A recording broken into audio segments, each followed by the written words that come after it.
Yun, Bayanihan sa Estero, ADBMD, Pasig City, Clearbot launch.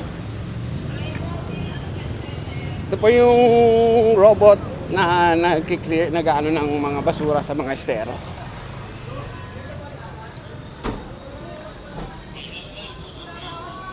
Yun, shout out po kay Chris. Ay, Gonsi. Morning, Gonsi. Good morning. Morning, boss.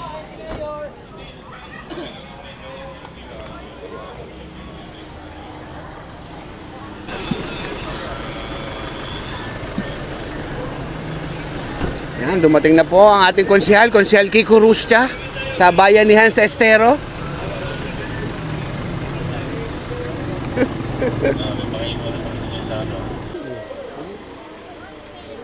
Nandito na rin po ang ating mayor, Mayor Vico Soto. Morning, Mayor. Morning, morning. Ayan.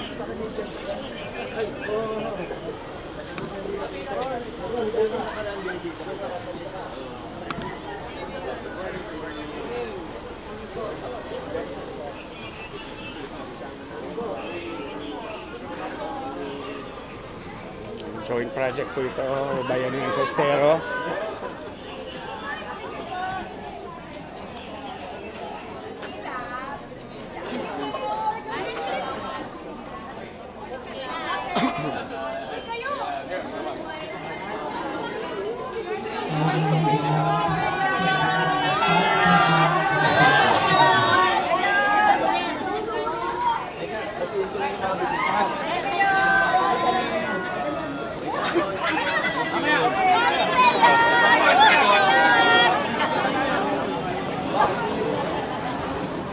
Nandiyan na rin po si Kapitan Robin Salandana.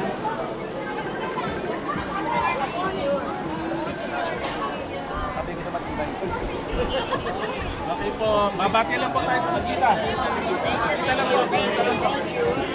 Sige po, wala po kayo sa Canada. Nawala na yung buhok. So, excuse lang para ay. Ay, turn.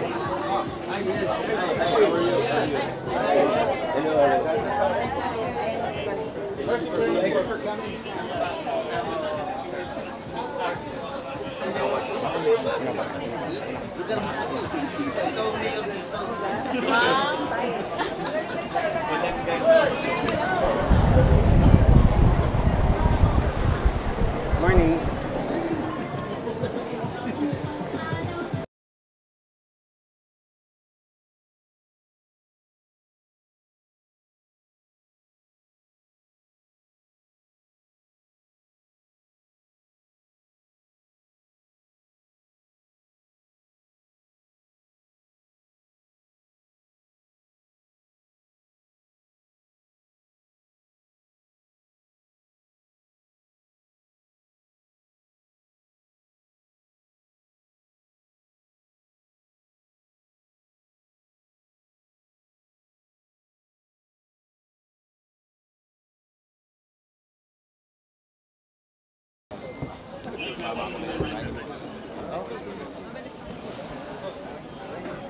Mamaya po doon na lang po.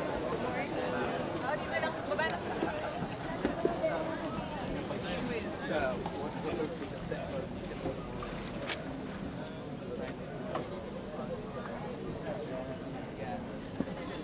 Ay, kiram po.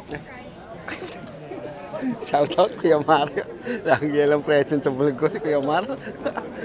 Ayun na sa shout out. Ayun yung ano. Yun yung bot. Limit na po tayo dyan. Limit na po tayo, baka mag-look ito.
is citizen-centered governance.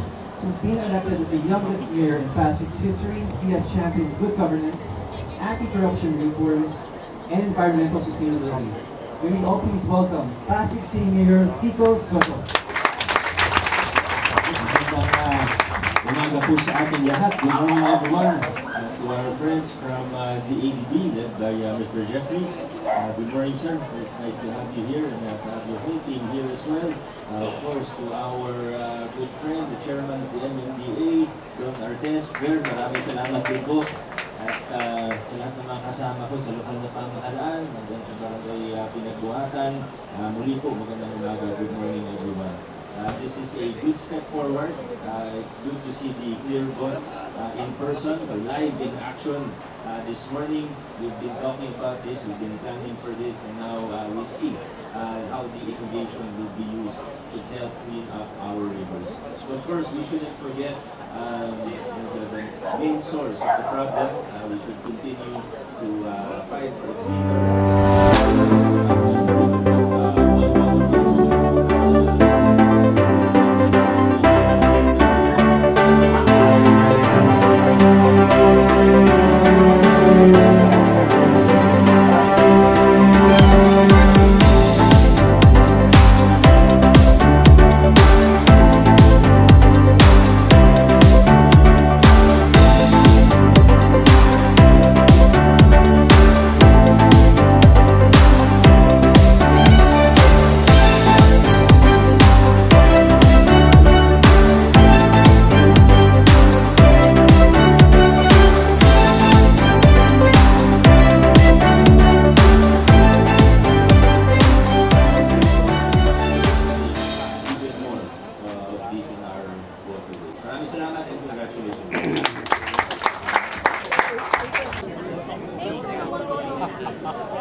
Kadala si tatay mo.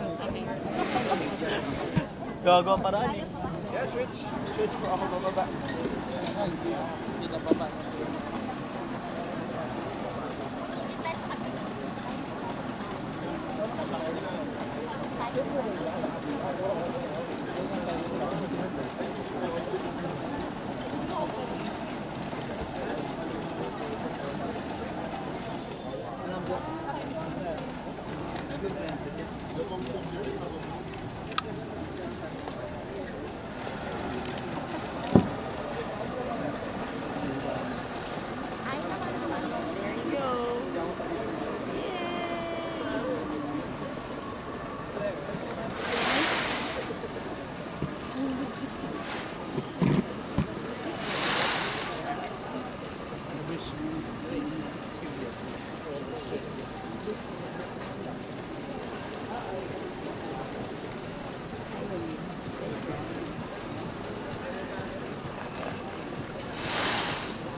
Yun, tapos na po ang bayanihan sa Estero dito sa Cristina Homes.